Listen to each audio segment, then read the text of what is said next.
Hey guys, I thought I would finally come on here and tell my story.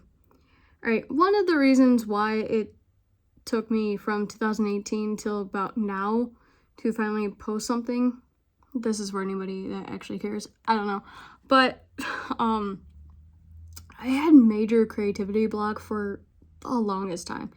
So obviously I was like, I don't know what to post, I don't know what to do, I can't keep pretty much doing the same stuff that I was doing for God knows however. Sorry, my hair is bugging me. But anyway, so, work kind of got in the way, and then I still was like, oh, this is making my creativity block even worse, even though it was a part-time job, blah, blah, blah. So, I didn't want to dump all this on you guys for whoever has been watching me since I was probably like 15 or so. But here we go. So, I was at work October 4th, 2020. I had my first seizure at work. First ever seizure, the only one, while I was at work. One of my coworkers, all I remember is one of my coworkers yelled my name, and I just remember, that's all I remember at that point, was just my coworker yelling at me and kind of seeing her. Then I was out. That was it. And of course, I had no idea what happened. And I wake up on the floor and I thought to myself, why am I on the work floor? I was like, did I fall asleep? What happened? They tell me you had a seizure, and I immediately was like, what? I guess I started kind of crying. I don't know. It was the weirdest thing. It obviously drained me for a few weeks. I was completely out of it. So, anyway, so that same day, of course, I got sent to the hospital. I was completely out of it. Then I got sent to another hospital, and I hear that I have a brain tumor. Of course, I'm still sitting there like in this weird daze. I don't even know what you call it. And my mom is in there and she's like freaking out, and I'm just like, what? What the heck? And she goes, do you understand that? And I understood it, but at the same time, I just was so out of it that it didn't really quite process into my head like really what was going on, but I heard it, understood it, and I got like kind of freaked out, but I still was like, it was like, the lights are on, but I kind of wasn't really there. So I was supposed to have emergency surgery that day, October 4th, 2020. Didn't happen. The hospital that I was at tested me for the virus, all of a sudden says, you're positive, but you still have to have the surgery. And I'm like, yeah, okay. Mind you, I'm still quite out of it. And I was quite weak. I was very unsteady on my legs. But let me back up a little bit from when I was still working. My vision was going in and out, and I didn't know how to describe it at the time. It was unfocusing and refocusing, but at the time I was like, oh, my vision is dilating. It wasn't dilating, but I guess I didn't know how to go about it, didn't know what was really going on. And so I'd be at work, and I had to pause and wait for my vision to come back and refocus in. So there's that part also. I forgot to mention it in the beginning, but anyway, so that's how I found out that my vision was a problem, because it started getting more frequently, and then I had the seizure, and then since I couldn't get the surgery October 4th, 2020, because they said I had the virus, which I was like, I am false positive, this is, you need to retest me. And they're like, oh, well, we could. And they didn't want to. So they basically we're going to basically kick you out of the hospital type of bullshit. Come back within 10 days if you get a negative test. Whatever. The rest of my family tested before me, and then me and my other grandma tested with me. So mind you, the people that were around me tested before me, besides my other grandma that tested with me, and everybody was negative. And the hospital was like, well, you're probably just asymptomatic because you're obviously not having symptoms. And I thought, okay, if I'm asymptomatic, then my whole damn family is asymptomatic. I thought, tell me something else, no, I don't have it. So I get tested within 10 days. Nobody else had to get tested within 10 days. It was just me because I was supposed to, be having surgery. So I got tested within 10 days, negative. Same with my grandma that went with me. She was negative also. So I was like, boom, told you. And so a person from around here called me and referred me to a different hospital because she asked me about my vision. And I said it's getting more and more frequent. Like my vision's going in and out. So I was kind of pulled around because I was trying to find a surgeon that would actually do my surgery. So she referred me to Peoria, and so I luckily got to have surgery November 6th, 2020. The right side of my head got cut into. Sorry if you don't want to hear that, but that's what happened. So I got 90% of my brain tumor taken out, and I've been left with 10%. So many days later, I get a call saying that my pathology report came in, and it ended up being brain cancer. So I've been dealing with brain cancer for, probably 2.5 years, basically a year, but, So I did all my treatment. All I had to do was just, surgery, recover from that, which it wasn't a big deal. I didn't feel anything. Everybody thought, holy crap, how are you not taking so many pain meds? I only took it a few times because I didn't know if it was gonna be unbearable and I couldn't control it. So I wanted to take it ahead before I actually felt anything, but I really didn't take hardly any of it because I didn't feel anything. So I had to do proton radiation, and I did that every day for 6 weeks. So it was 5 days a week for 6 weeks. And I actually still have my radiation mask if you're wanting to see that, because it's kind of interesting to see. And then I had to do chemo after radiation, and I finished that in February of this year. I finished radiation last year of March 1st, so it's been a whole year since I finished radiation, which I was like, that was too fast. But 12 months of chemo went by really fast too. So it was 12 rounds of chemo, and people were like, do you think it's going slow? And I'm like, honestly, no, it's flying right by.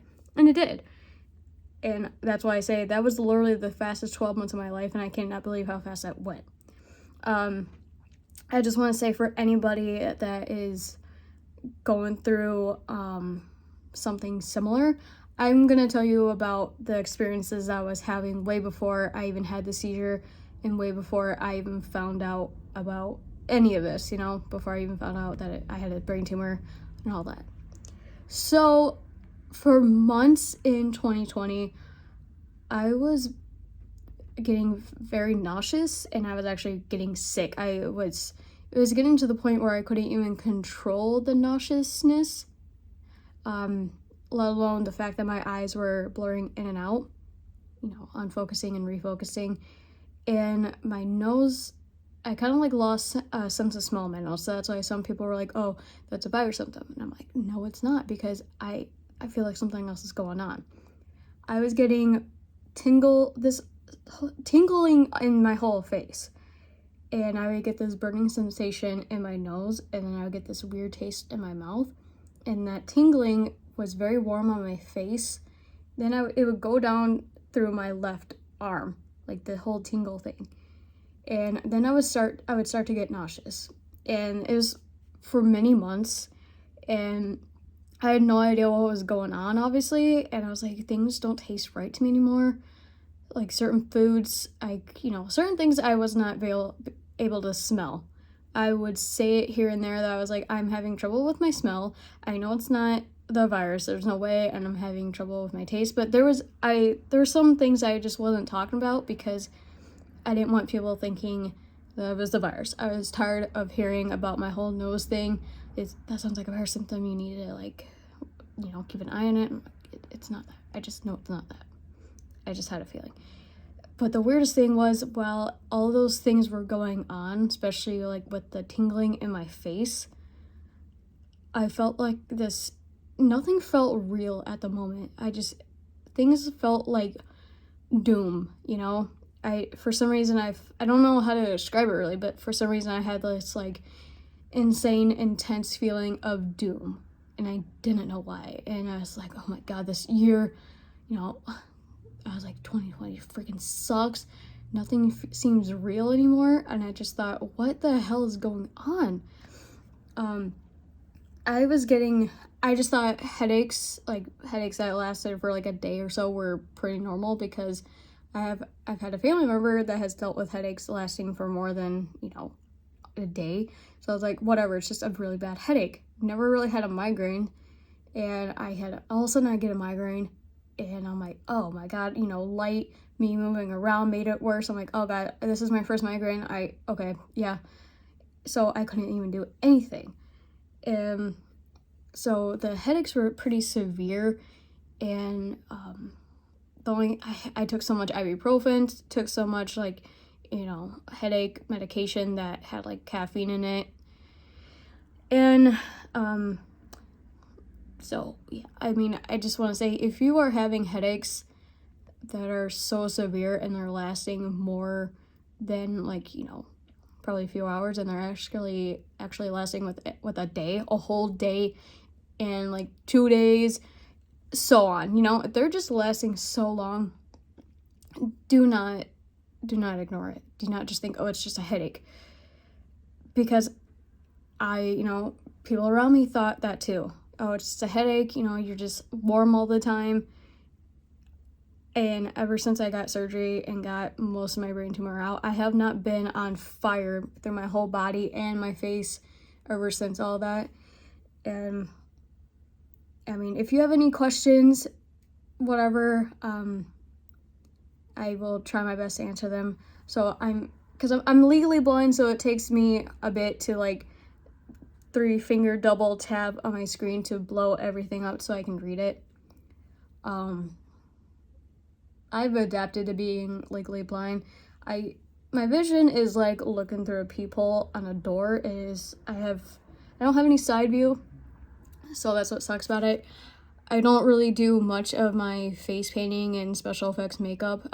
This is the most I can do, and even this alone is a little difficult because I miss doing my wings the way I want. I try, but I can't complain because this is actually pretty decent for somebody that has my type of vision loss. So, yeah. Like I said, I didn't want to dump a lot of this on you guys who watch, but if it helps somebody out there to if they have any sort of the same signs that I did, I just kind of want to help in some sort of way, or whatever I can do. So like I said, if anybody has any questions about what is like to have brain cancer and stuff like that, because a lot of people are like, oh, you're doing so well, it's like you don't even have cancer. But yeah, I do. I cannot wait till I get told you're cancer free, no more going to appointments. But yeah, I will still have to get MRIs for the rest of my life. So it is what it is. But this was my first story time ever, and this was probably a bad story time. I tend to ramble on, which I'm doing right now. If you want my TikTok is Jessica is 5 sauce trash, which is 5 SOS. I hate saying that, but yeah. And I do have Instagram and stuff like that. So, yeah. But at least I don't have to do treatments anymore, and I'm, been doing super well, never got sick on chemo, never had trouble with radiation. Felt really bad for the people that had trouble with radiation, but there were some people that were going there were doing chemo and radiation at the same time, and I thought, but I had to do pills for chemo. But still, some people have problems with that too. I mean, even though I didn't get to do a port, which I'm glad. Radiation killed off like the top part of my hair, and then like underneath this right here, all of this was like bald underneath, so I ended up having a mullet, so my hair is still, been growing out ever since I lost like 2 patches. It was a mullet at first when it started first growing out, and now I just have weird bangs. I never thought I would have bangs because I had bangs when I was a kid, and I never thought I would have not side bangs, if that makes any sense. But I'm gonna quit rambling, but like I said, have any questions, whatever, I'll try my best to answer them without making a huge paragraph, because I'm terrible at explaining and describing things. So yeah, bye.